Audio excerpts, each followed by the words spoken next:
this is what it looks like. Just take a moment to look at it. And this is how you use it. You take your credit card and you swipe. You swipe your credit card and then you walk onto the train. That's all you do. It looks something like this. You have your credit card, you walk up to the machine, you swipe, and then you walk on to the train. In fact, I'm lying to you. There are other steps, right? There's a third step. If you want a receipt later, because it doesn't matter right now, right? You get a receipt when you buy something, you're like, oh, I've got to put it somewhere. You go online and you get your receipt.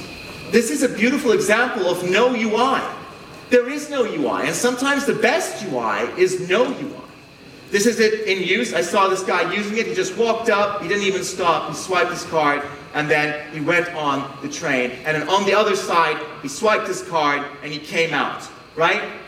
This interaction, this man, when he walked with his credit card, and he went like this, and he walked on, you know how he felt? He felt like Superman.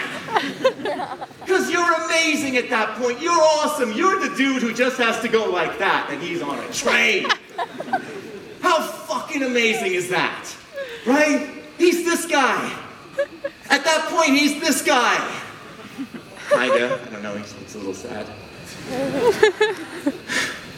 He seems to be looking off into the distance and thinking about something important, though, you know. When things work beautifully, when things work so well that they're seamless, you feel like Superman. I call this the Superman effect. The best designed things make you feel like Superman. So going from this machine in Stockholm, which made me feel like a little baby, to this machine, which made me feel like Superman, that's a huge difference. How can these two experiences be so different, right? Because we all have common sense, right? We don't even need to, think about these things. We're just designing a machine that sells your ticket. How did two teams come up with something so different?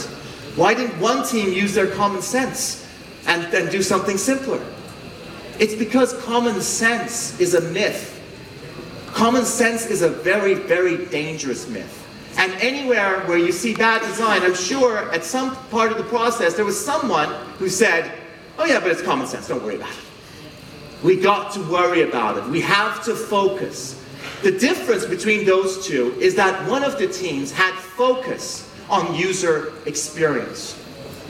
I consult sometimes on user experience as well, and I was, again, in Sweden on a different trip, talking to a company who said, hey, we're very much about user experience. User experience is so important. Come talk to us about user experience. We're having our annual meeting. It's all going to be about user experience.